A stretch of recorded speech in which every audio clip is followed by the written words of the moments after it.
Olá, seja muito bem-vindo ao Novas Fronteiras.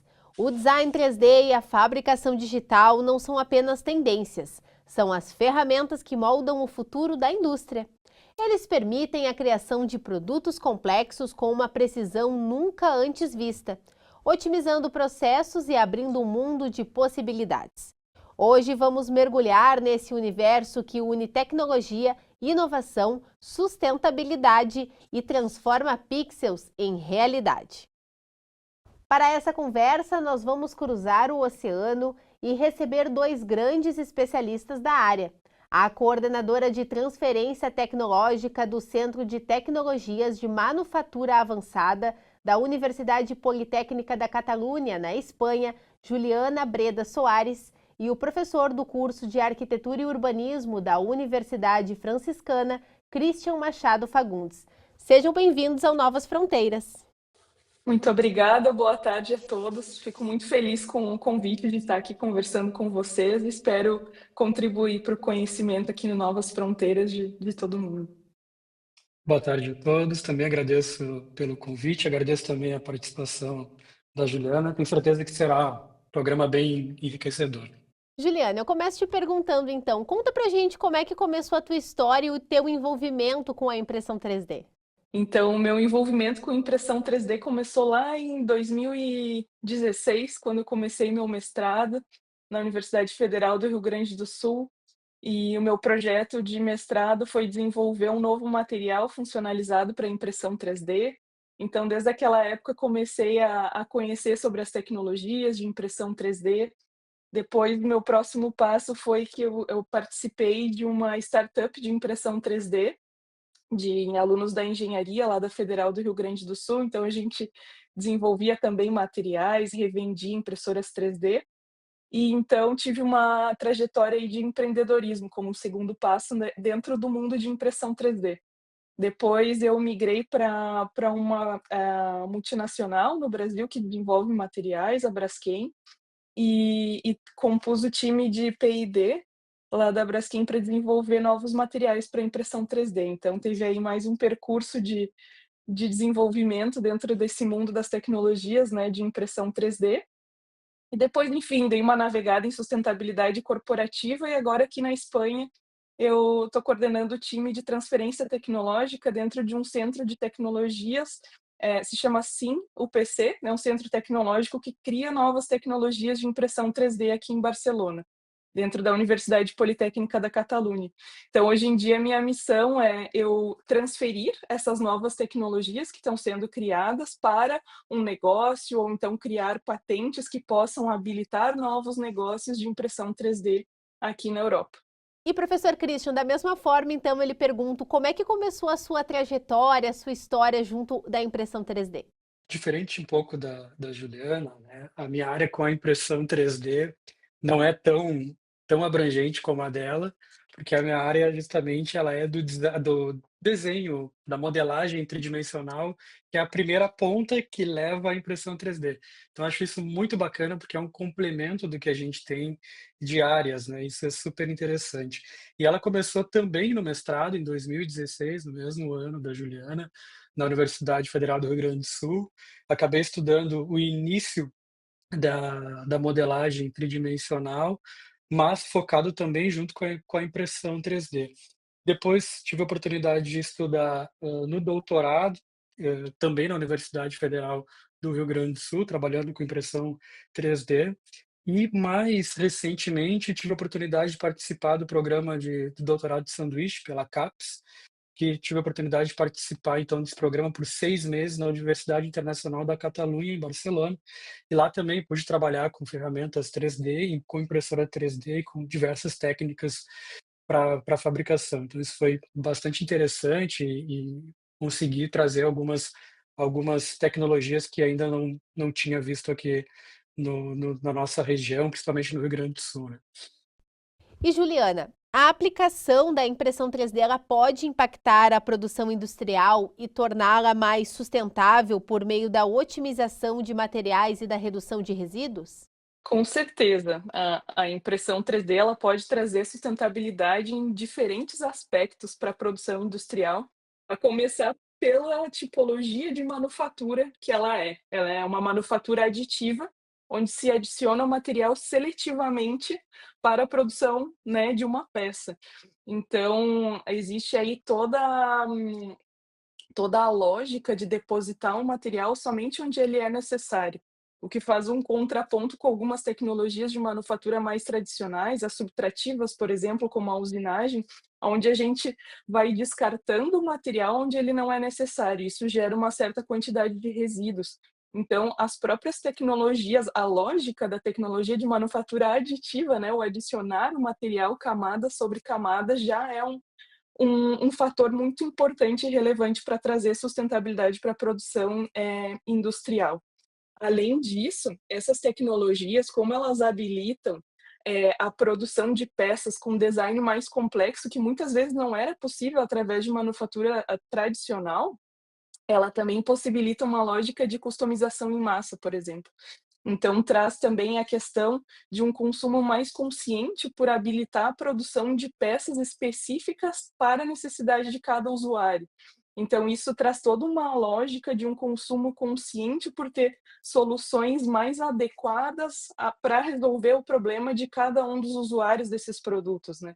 Então, traz muito, a sustentabilidade pelo consumo consciente. Além disso, a impressão 3D e as tecnologias, né, de manufatura aditiva, elas trazem vários aspectos em relação à redução de emissão de carbono também, né, trazendo a questão de sustentabilidade. Existe um exemplo muito clássico da produção de uma peça da Airbus com a GE, na divisão de aeronáutica, que eles reduziram, existia um componente de aeronáutica que era composto por 20 peças diferentes e através da impressão 3D ou manufatura aditiva, eles puderam projetar uma peça complexa impressa em uma etapa.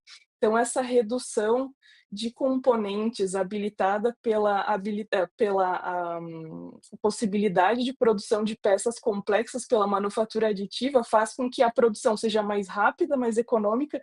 Nesse caso, uma única peça em vez de 20 peças, com uma redução de 25% de peso, que também traz redução de emissões de carbono por redução de peso na peça final, e uma durabilidade 5 vezes uma maior resistência mecânica para essa peça. Então, sustentabilidade aí vindo por diversos meios. Também existe muito a possibilidade de produção em loco e sob demanda de peças com impressão 3D.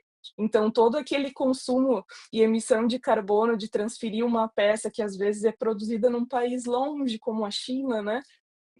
Toda essa viagem que uma peça que seria produzida lá na China teria que fazer até chegar no Brasil ou chegar na Europa para ser usada, ela é evitada por poder ter a impressora 3D em loco para produzir peças sob demanda, né, e de acordo com a necessidade do usuário. Então, a sustentabilidade ela pode ser habilitada aí por diversas maneiras através das tecnologias de manufatura aditiva ou impressão 3D. E professor Christian, a impressão 3D ela é conhecida, mas o design generativo ainda é um conceito novo para muitas pessoas. Poderia nos explicar então como que essa tecnologia permite criar produtos com geometrias complexas e mais eficientes do que o design tradicional? Bom, né, é uma pergunta interessante porque, ela traz algumas questões que vêm bastante em voga na atualidade, que é o uso do computador em projeto, né. Então, o desenho generativo nada mais é do que a utilização de parâmetros e restrições, e que com isso a gente consegue trabalhar com diversas gerações formais de um determinado produto. Trazendo um gancho, por exemplo, do que a Juliana comentou, nós temos uma peça, né, que ela havia comentado, essa peça ela foi otimizada, foi gerada diversas alternativas para essa peça, e essas alternativas elas são geradas com poder computacional. E são muitas alternativas. Por exemplo, são 2 a 3.000 alternativas que, através de critérios performativos, de critérios ou pode ser até mesmo critérios estéticos, qualquer que seja o critério, o computador nos ajuda a trazer a melhor solução. Essa questão de trazer o computador para o projeto como um elemento, como quase que um projetista, né, esse trabalho em conjunto e não só o projetista trabalhando numa solução e se descarta essa solução, e se tenta uma nova solução, e esses processos de menor descarte de soluções é o design generativo. Então nós estamos gerando alternativas com um processo todo restrito a um critérios que o projetista vai definir. Então essa questão de melhora de uma produção, isso vai depender, obviamente, de quais critérios, né, e de quais elementos que a gente tem na hora do projeto. Então, o que que traz nessa relação de benefício também sustentável?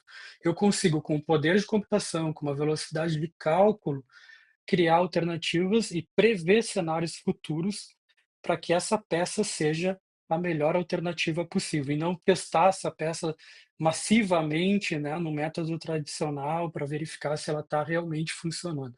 Então essa é a grande diferença que nós temos do design generativo para um design tradicional. E Juliana, você já havia então citado na tua resposta anterior sobre a economia circular. Eu queria que tu falasse um pouquinho mais e nos dissesse então como que o design 3D ele facilita a criação de produtos que podem ser mais facilmente reciclados, reutilizados e até mesmo impressos com materiais reciclados.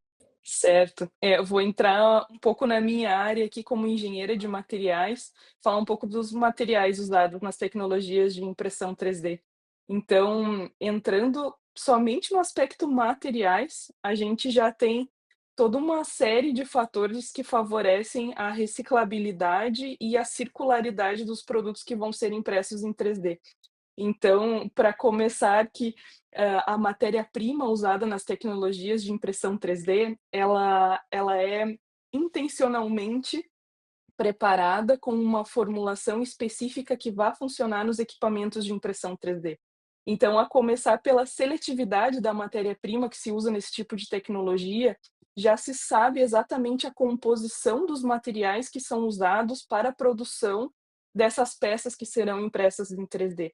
Isso aumenta muito o potencial de reciclagem dessas peças, que é a primeira etapa ali de a gente poder reciclar o material e poder saber essa composição desse material e como, mexer, né, melhorar, otimizar essa formulação dele para que ele continue tendo um desempenho, assim como um material ainda não reciclado.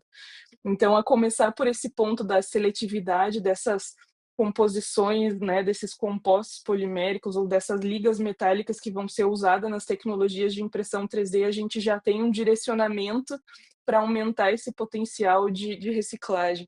Existe um outro aspecto também nas tecnologias de manufatura aditiva ou impressão 3D, que é a produção de peças muitas vezes em um monomaterial, seja por limitações da tecnologia de impressão 3D, seja por planejamento, estrutural ou de design, né, e existe todo um campo de design for additive manufacturing, né, para essas tecnologias de impressão 3D.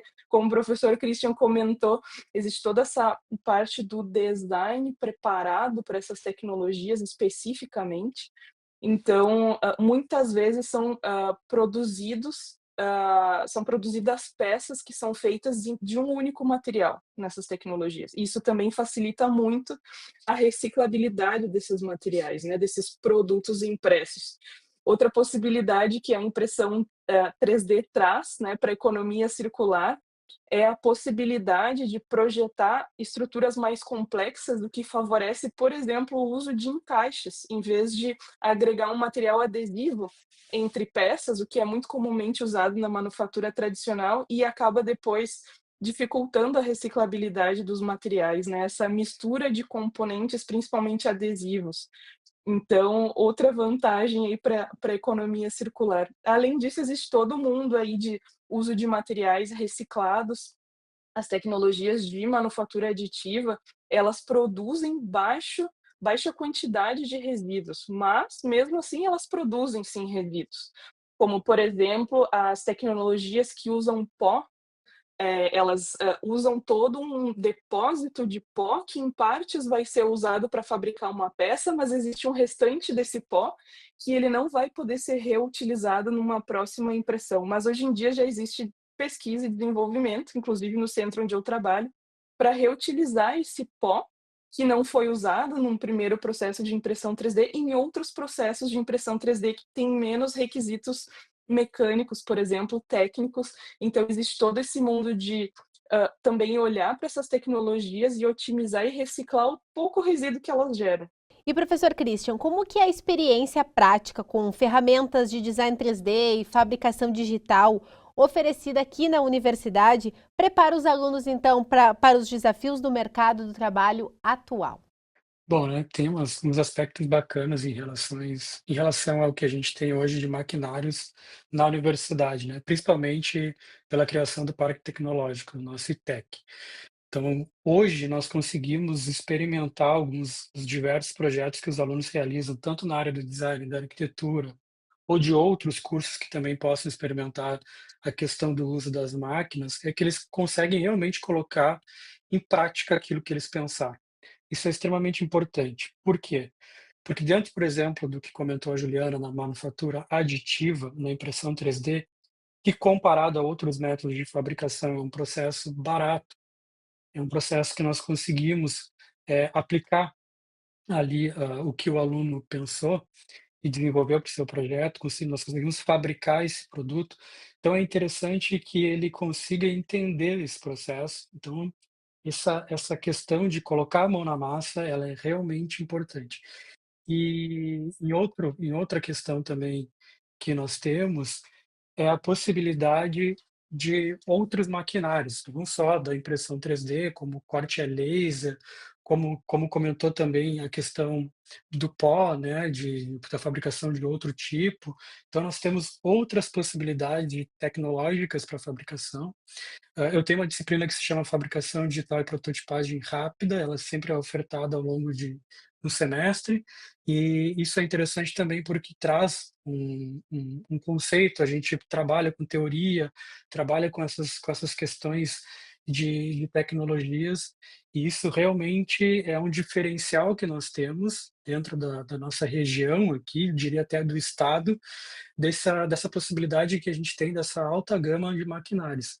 Então, isso realmente possibilita o aluno experimentar e tentar entender como realmente esse projeto pode funcionar. Isso que a Juliana também comentou dos encaixes, um dos exercícios é tentar usar uma técnica só de fabricação. Por exemplo, fabricação 3D, tentar fabricar essa peça só numa tipologia, só de uma maneira, não usar outra técnica, porque realmente vai trazer esses problemas depois lá na frente, de como que a gente vai reciclar esse material, se esse material, essa proposta que não deu certo, esse protótipo, como que a gente faz isso? Então testar antes também o modelo virtual e com uma técnica a gente consegue também lá na frente reaproveitar esse material. Então são métodos e processos e técnicas bacanas que a gente tem hoje a ofertar dentro da universidade. E Juliana, para a gente encerrar o Novas Fronteiras de hoje, então eu te pergunto, o que a gente pode esperar da união entre a pesquisa e o desenvolvimento de novas tecnologias 3D nos próximos anos? Certo, eu vou comentar o que eu tenho visto por aqui, somado com a minha experiência aí ao longo dos anos com a manufatura aditiva ou impressão 3D. Primeiro comentar que esse mundo das tecnologias de manufatura aditiva, ele é bastante grande, às vezes, a depender do contexto em que a pessoa, está, ela conhece uma ou 2 tecnologias, que geralmente é a que usa filamento, que é a mais popular, que é a FDM ou FFF, que ela é mais acessível, mais popular, ou daqui a pouco um segundo passo conhecer a tecnologia que usa pó polimérico. Mas, na verdade, o mundo das tecnologias de impressão 3D ele é imenso. Existe uma norma da STM que rege a nomenclatura de todas as tecnologias, que divide esse mundo de tecnologias em 7 princípios que guiam as tecnologias de impressão 3D ou manufatura aditiva, que é o nome mais técnico dessas tecnologias. Então, cada um desses 7 princípios se desdobram em uma dezena de tecnologias e cada vez mais se está desenvolvendo, né, pesquisa aplicada em novas tecnologias, né, com esses princípios de adição de material. Então, uma tendência que eu tenho observado aqui, que é um dos temas-chave que a gente desenvolve no centro tecnológico onde eu trabalho também, é a hibridização entre essas tecnologias. Então, sim, continuam surgindo novas tecnologias de impressão 3D de diversos princípios de funcionamento e novos materiais também que são habilitados para cada uma dessas tecnologias, mas hoje em dia também já se está fazendo uma hibridização entre essas tecnologias.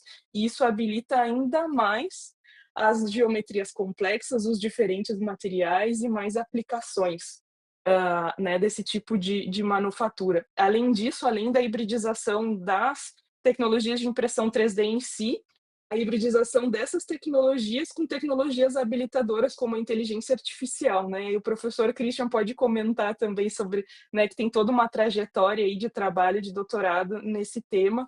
Então, hoje em dia eu tenho visto muito aqui em eventos, congressos da área de impressão 3D, esse uso de inteligência artificial, tanto na parte do design, né, para facilitar a etapa do design, quanto para a etapa depois de seleção de materiais, de controle de qualidade e de habilitar o uso industrial dessas tecnologias. Então isso é uma tendência forte que vem vindo. Além disso, o desenvolvimento de materiais que habilitam, né, abrem aí uma possibilidade de várias outras aplicações para essas tecnologias, principalmente a área de metais. Tenho visto aqui crescer muito a área de biomateriais também e a área de saúde, e a evolução das normas que habilitam o uso dos materiais para impressão 3D e as tecnologias para impressão 3D na área de saúde e na área aeroespacial também tem crescido muito, e todas as questões envolvendo sustentabilidade, né, eu acho que é um bem necessário aí que a gente precisa, é uma preocupação cada vez mais relevante, né, de a gente tentar trazer mais sustentabilidade para os nossos processos produtivos. Agradecer então a tua presença aqui no Novas Fronteiras para falar sobre esse assunto que une então tecnologia, inovação, sustentabilidade, que não é só importante para a indústria, mas também para o meio ambiente. Muito obrigada pela tua presença. Eu que agradeço a possibilidade de estar aqui, estou muito feliz em ter essa conversa com vocês, espero ter contribuído e muito obrigada mesmo pelo convite, fico muito feliz de participar. Professor Christian, muito obrigada também pela sua companhia aqui no Novas Fronteiras conosco, por contar um pouco também da sua experiência, né, que traz junto aí da docência. Muito obrigado por ter participado. Acredito que tenha sido um momento enriquecedor, né? Sempre bacana falar de novas tecnologias e agradecer a Juliana de ver essa belíssima trajetória dela nacional e agora internacional, né? Isso é super interessante. E a você que nos acompanhou, muito obrigada. E esta edição do Novas Fronteiras chega ao fim. Até a próxima. Tchau, tchau.